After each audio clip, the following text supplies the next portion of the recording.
Fala pessoal, Guilherme Lopes Investidor falando aqui. No vídeo de hoje eu vou falar tudo para vocês sobre a Irani. O código na bolsa da Irani é RANI3. Eu vou te falar o que a empresa faz, como é que ela ganha dinheiro, qual o modelo de negócio dela, quais os pontos positivos, pontos negativos, os riscos, o preço da Irani, será que ela está cara, será que ela está barata? Você vai entender tudo isso nesse vídeo e no final eu vou dar a minha opinião sobre o que eu acho do investimento em RANI3. Eu vou te falar se na minha opinião eu acho que vale ou não vale a pena investir em RANI3. Então fique comigo até o final porque eu tenho certeza que isso vai te ajudar bastante se você pensa em investir em RANI3 ou se você já tem dinheiro investido lá em RANI3. Esse vídeo com certeza vai te ajudar. Então vamos lá. Sempre que a gente for avaliar alguma empresa, a gente tem que entender, primeiro de tudo, não é entender qual é o código da ação, qual o preço da ação, qual o múltiplo da empresa, não é nada disso que você tem que entender primeiro. Primeiro que você tem que entender é a empresa, o que a empresa faz, como é que ela ganha dinheiro, qual é o histórico da empresa. Então vamos lá entender o que a Irani faz. Então vamos lá. Atualmente, a Irani é uma das principais produtoras brasileiras de papel para embalagens e embalagens de papelão ondulado. E os produtos dela são provenientes de uma floresta que ela tem, uma base florestal. Ela tem uma floresta lá em Santa Catarina e outra no Rio Grande do Sul. E esses produtos dela são 100% recicláveis. Então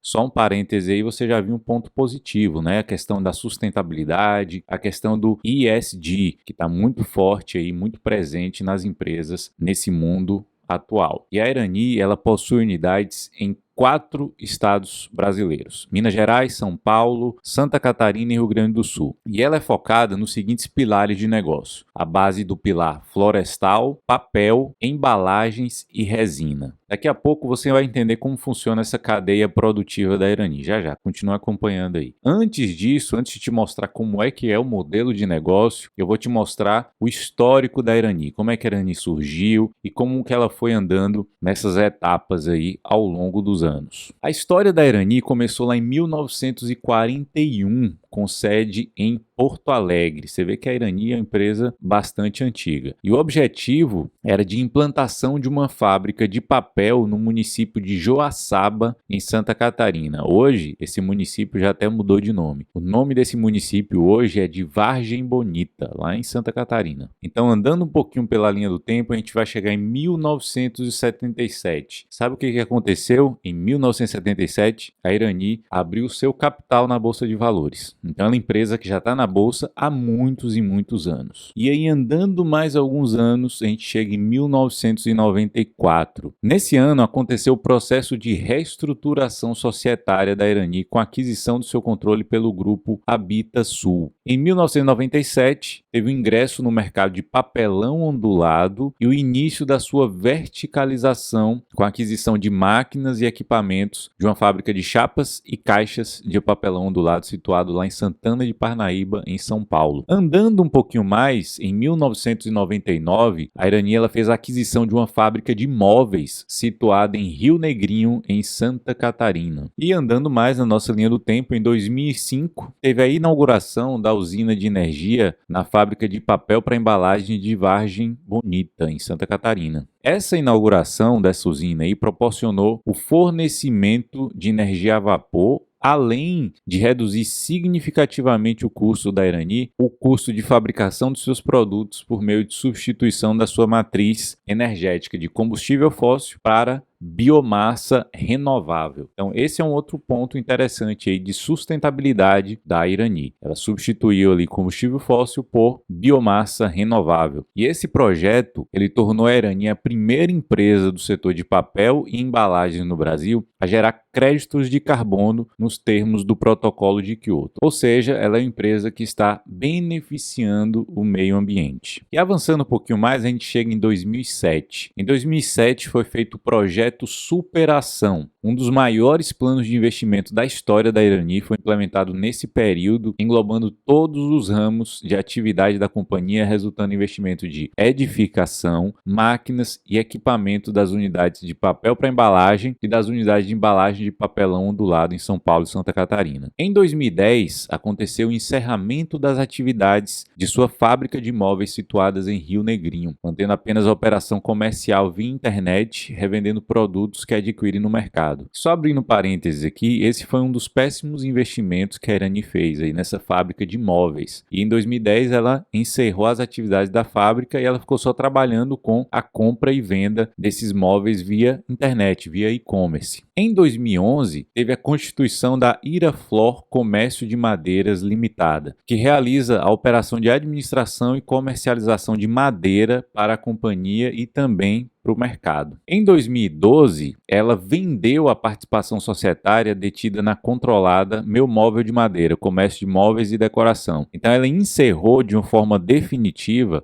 esse comércio que ela tinha ali de móveis e decorações que realmente não estava fazendo nenhum sentido ali para o seu modelo de negócio. Então, em 2012, ela encerrou todas as operações nesse segmento de móveis. Em 2019, ela encerrou também as suas atividades da fábrica de embalagens de papelão ondulado na unidade Vila Maria, em São Paulo, marcando a última etapa de integração da indústria de papel e papelão São Roberto S.A. E em 2020, a Irani ela alterou a sua razão social, que antes era Celulose Irani S.A. para Irani Papel e Embalagens S.A. Essa troca do nome foi para melhor refletir as atividades essenciais ali da Irani, que é de papel e embalagens. E também em 2020 ela fez uma migração, é como se ela tivesse feito um re-IPO no novo mercado. E aí a gente encerra a nossa história, a nossa linha do tempo sobre a Irani. Então você já entendeu basicamente o que ela faz e qual é o histórico dela aí ao longo do tempo. A partir dessa linha do tempo aí, a gente encerrou em 2020, você vai começar a ver o que está acontecendo hoje na Irani. Você vai entender agora o modelo de negócios que eu vou mostrar para você. Depois você vai passar pelos pontos negativos, pelos pontos positivos, os últimos números e também os riscos da empresa e a perspectiva futura. Continue acompanhando aí que você vai entender tudo. E só uma coisa também, você vai saber qual a perspectiva de dividendos para a Irani. Vamos entender aqui agora qual o modelo de negócios da Irani. E para isso eu vou mostrar uma imagem para vocês aí. Olha aí. Ela começa lá na sua unidade florestal, nas florestas que ela possui. A unidade florestal, que você está vendo aí em verdinho no início, fornece os insumos para a unidade de resina, que está em amarelo nesse gráfico, e para a unidade de papel, que está em azul nesse gráfico. No caminho aí desse gráfico, você vai ver que da parte da unidade de resina, ela vai vender ali para seus clientes. Então é feito ali a colheita florestal, a geração de energia que eu falei, a biomassa lá que ela substituiu a sua matriz energética, e aí ela usa essa energia lá na unidade de papel. Nessa unidade de papel é feita a celulose, uma parte é vendida para clientes e a outra parte abastece a unidade de embalagem. A principal fonte de receita da Irani é a unidade de embalagens, essa última aí desse esqueminha, desse gráfico aí. Depois, a segunda maior fonte de receita é a de papel e uma pequena parte da receita, uma pequena participação vem lá da unidade de resina, que é em amarelinho ali. A unidade florestal, que é a primeira dessa cascata aí, ela tem receita quase que insignificante. Então, sua função principal dessa unidade florestal é abastecer as outras unidades. E é assim que funciona aí esse modelo de negócios da Irani. E aí você me pergunta assim, sim, Guilherme, já entendi. Modelo de negócio, tem a unidade florestal, que abastece a unidade de papel, que ela vende essas resinas ali antes de chegar na unidade de papel para os seus clientes. E a partir dessa unidade florestal, ela consegue gerar ali energia de biomassa, ela substituiu a sua matriz energética. Depois essa unidade de papel abastece ali a parte de embalagens, que é onde ela tem a maior fonte de receita dela. Então eu entendi todo esse modelo aí. Mas e com relação a dividendos? A Irani, ela paga dividendos, ela não paga, ela vai estar focada em crescimento, ela não está? Como é que funciona isso aí? E eu fui olhar, fui buscar lá no Estatuto Social da empresa e ela deixa claro que o mínimo de dividendos que ela vai pagar é de 25% do lucro líquido dela. Mas tem um detalhe, ela já deixou claro para os seus acionistas que ela pretende distribuir pelo menos 50% do seu lucro líquido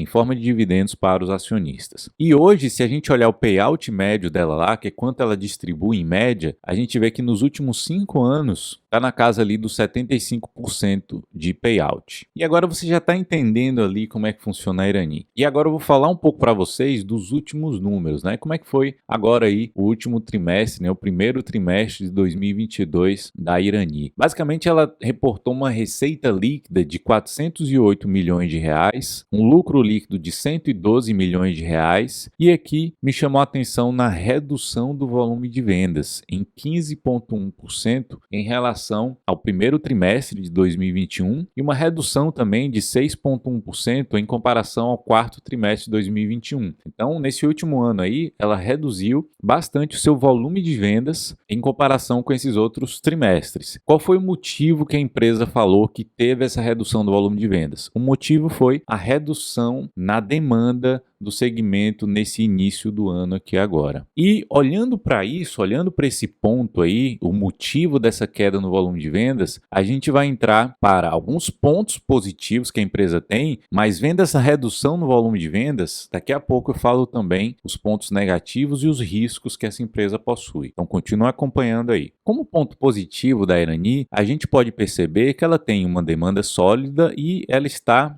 inserida em um setor perene. Por quê? Papel e embalagens de papel ondulado sempre vai existir. Pelo menos nos próximos 10 anos aí eu não consigo visualizar nada que possa substituir o uso desse papel para embalagens. Mas como a tecnologia está avançando tão rápido, eu não vou ousar em tentar prever acima de 10 anos aí o uso desse papel para embalagem. Vai que aparece algo novo aí, né? Então, pelos próximos 10 anos aí, tá meio que garantida a demanda por esse tipo de produto. Então, esse é um ponto muito positivo da empresa. Ela não vai deixar de existir por uma disrupção nesse setor, né? Não vai existir nada novo que substitua de forma imediata o papel para embalagem. Um outro ponto muito positivo aí que a gente pode ver na Irani é a produção dela, ela pode ser mais flexível. E como é que funciona isso? Você viu que tem a unidade de papel que fornece lá para a unidade de embalagem. Se a demanda de papel for maior, ela pode simplesmente parar ali na unidade de papel e vender mais papel. Se a demanda por embalagem for maior, então ela continua naquele processo e vende mais embalagens. Então ela pode diminuir a produção de papel e aumentar a de embalagem, ou aumentar de papel e diminuir a embalagem de acordo com a demanda. Então isso é um ponto positivo, essa flexibilidade que a Irani tem. Outro ponto muito positivo também, que é a questão do mercado interno e o mercado externo. Hoje a Irani ela exporta para mais de 30 países, mas o mercado interno dela também é muito forte, inclusive mais forte do que o externo. Então ela pode simplesmente escolher se ela quer exportar mais ou exportar menos de acordo com a demanda nos mercados. Se ela percebe que a demanda para exportação está melhor, o preço está melhor, ela vai exportar mais. Se ela percebe que a demanda no mercado interno está melhor, ela vem e fica no mercado interno. Então isso é um ponto bem positivo e meio que protege a Irani dessas variações no nosso mercado interno aqui, dessas crises que acontecem aqui no Brasil. E um outro ponto positivo que eu poderia citar aqui seria o provável aumento da demanda por esse tipo de material que a Irani produz, que é papel e embalagens de papel, por conta da questão da sustentabilidade, que esses materiais eles agridem menos o meio ambiente. Então, a tendência natural é que haja uma redução do uso de plásticos e o aumento do uso de papel. Então, a Irani ela tende a se beneficiar desse aumento aí na procura de embalagens por papel mais sustentáveis. Então, esses são alguns pontos positivos aí que eu gosto e que me agradam bastante aí na Irani. Mas ela também não tem só pontos positivos, ela também tem pontos negativos e riscos. E agora a gente vai conhecer todos eles aqui. A primeira coisa que me chama a atenção é que a demanda por papel ondulado, por embalagens, ela é diretamente proporcional ao crescimento do PIB, ao crescimento da economia no nosso país. Então a gente vai pensar aqui comigo, quais são os principais clientes da Irani. Então a gente chega lá na M. Dias Branco, na Seara, na JBS, na Cacau Show, na Nissin, na Bauducco. Então a gente vai ver que quando essas empresas crescem, né, os clientes da Irani, a Irani também vai crescer junto. Então se a economia do país está crescendo, a demanda aumenta muito por esse tipo de produto, né, por embalagens, que é sinal que a economia está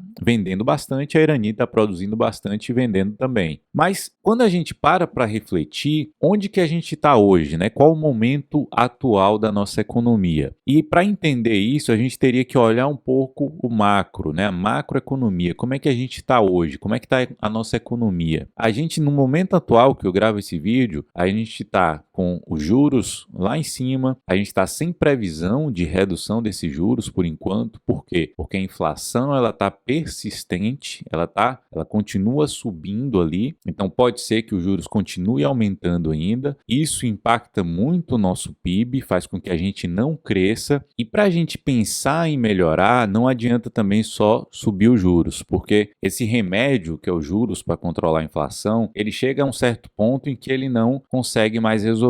Para a gente conseguir resolver, a gente precisa de uma política fiscal um pouco mais segura, mais restritiva ali, e que normalmente é mais impopular. E como a gente está em ano de eleição, é muito difícil que a gente tenha algum discurso nesse sentido, nesse curto prazo, nesse ano especificamente. Existem basicamente dois tipos de política que servem para controlar a nossa economia. Seria a primeira, uma política mais contracionista, que seria aquela que a gente tem um controle fiscal, ou seja, reduz os gastos ao máximo e provavelmente aumenta os impostos, aumenta a arrecadação. Essa é uma política que normalmente ajuda a controlar a inflação e a circulação da moeda, então dá uma estabilizada na economia. E essa é uma política normalmente mais impopular. Por quê? Porque vai diminuir gasto do governo e aumentar imposto. Então aumenta a arrecadação, ninguém gosta que aumente imposto. Mas às vezes esse é um remédio muito amargo que é necessário para um controle da inflação e para melhorar a nossa economia. Existe um outro tipo de política que é a expansionista, que aumenta os gastos do governo e reduz os impostos. Então deixa a economia andar quando ela está saudável. Então libera quando ela está relativamente saudável. Então essa política aí um pouco mais popular e é aquela que os políticos tendem a usar para conseguir se eleger. Então nesse cenário todo de política e economia, eu não vejo muito o uso dessa política mais contracionista, digamos assim. É necessário, mas eu não vejo nenhum político dando sinais aí dessa política contracionista. Em contrapartida, eu vejo essa política mais expansionista, que pode ser muito ruim para o PIB do Brasil nos próximos anos. Então, hoje em dia, eu estou pensando em investir mais em empresas que não estão diretamente relacionadas ao PIB. São empresas que crescem mesmo com o PIB patinando, com o PIB sem subir. Então, pensem nisso com relação a investimento nas ações, nas empresas que vocês olham na Bolsa de Valores aí. Então, esse é um ponto muito negativo nesse cenário atual aí para a Irani. Ela vai crescer se o PIB do Brasil crescer também. Preste bastante atenção nesse grande detalhe aí. E tem um outro ponto aí que eu gostaria de chamar a atenção com relação à Irani, né? Que é um risco, um ponto negativo, digamos assim, que é o market share da Irani. Se a gente olhar hoje, a Klabin, nesse setor de embalagens, ela também lidera com 23,9% do market share. Depois, em segundo lugar, vem a Westrock com 9,3% do market share. E em terceiro lugar, vem a Irani com 6%. A pergunta que eu faço para vocês é o seguinte, né, para vocês refletirem. Qual que é a vantagem competitiva que a Irani tem em comparação à Westrock e à Klabin? Será que é a geração de créditos de carbono? Que eu saiba, a Klabin ela também tem essa geração, lógico que não é na mesma proporção da Irani. A Irani, em termos proporcionais, tem maior geração de crédito, mas será que isso por si só é uma vantagem competitiva, né, da empresa? Eu não sei se seria o suficiente. A sustentabilidade, é lógico que é algo extremamente positivo, mas eu não sei se é algo suficiente ter apenas isso como vantagem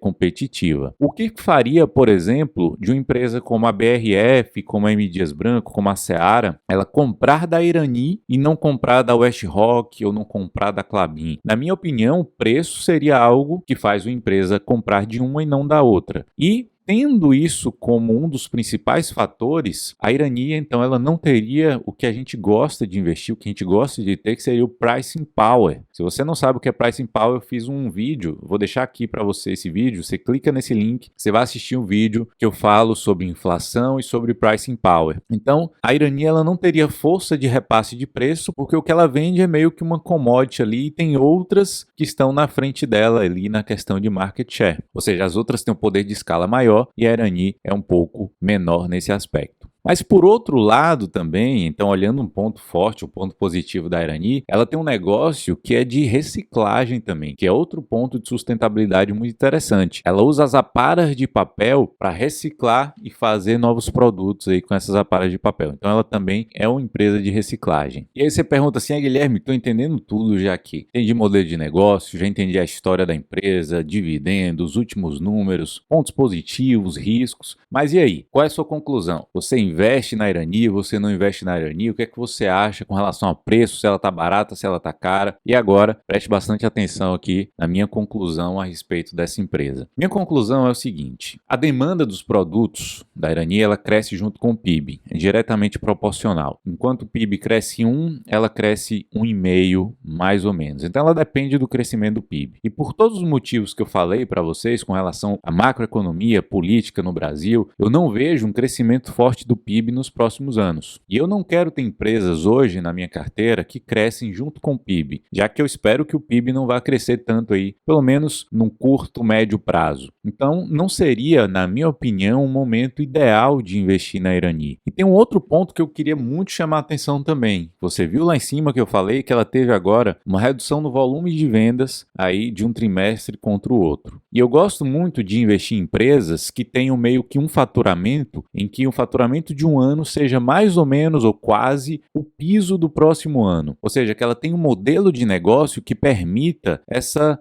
fidelização de clientes ou contratos de longo prazo ou uma fidelização maior, uma vantagem competitiva que permite a ela ter esse crescimento ali constante e meio que previsível da receita, perenidade, recorrência. Então gosto de modelo de negócio que seja mais ou menos assim. E no caso da Irani, se os clientes reduzem sua demanda lá por qualquer motivo ou preferem outra, ela simplesmente deixa de vender ou vende muito menos. Então ela é muito dependente ali de outras empresas, porque ela não tem contrato de longo prazo. Ela tem simplesmente ali uma demanda que surge, ela produz e vende. Mas se cai essa demanda por qualquer motivo, ou surge uma concorrente, ou as outras crescem mais e englobam ela ali, ela fica a ver navios. Então, eu acho um risco muito grande nesse aspecto. E tem um outro grande detalhe também como conclusão aqui desse vídeo. Na Bolsa de Valores, a gente tem que sempre tomar uma decisão que quando a gente investe em uma ação, a gente automaticamente deixa de investir em outra ação. Então, eu penso que no momento atual que eu gravo esse vídeo aqui,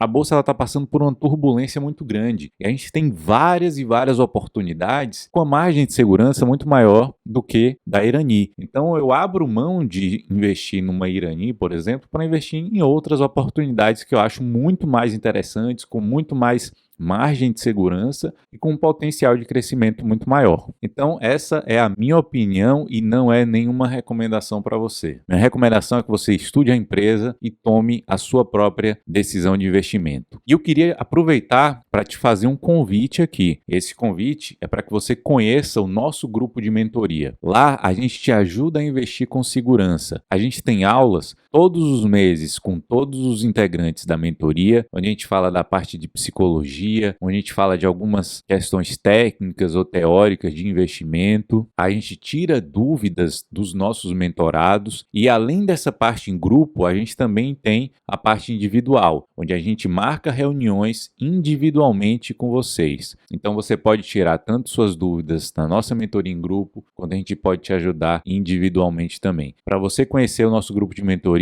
é só você clicar no link que vai estar na descrição desse vídeo aqui. Clica lá, você vai conhecer tudo sobre o nosso grupo de mentoria e você pode fazer parte dele. Então meu convite está feito. Se você quer investir com mais segurança, entra no nosso grupo de mentoria, que eu tenho certeza que isso vai te ajudar muito. E para finalizar aqui com chave de ouro, eu não poderia deixar de pedir esse favor para vocês. Se você gostou desse vídeo, dá um joinha, dá um like e se inscreva no meu canal. Isso vai me ajudar demais. Se eu te ajudei com esse vídeo de alguma forma, você vai me ajudar muito fazendo isso, dando um like e se inscrevendo no meu canal. E uma terceira forma de me ajudar muito é compartilhando esse vídeo para outras pessoas. Se você compartilha, mais pessoas assistem esse vídeo, mais esse vídeo consegue chegar para outras pessoas. Então também compartilhe o vídeo. Dê um joinha, se inscreva no vídeo e compartilhe, tá bom? Espero que vocês tenham gostado do vídeo, um grande abraço e até o próximo.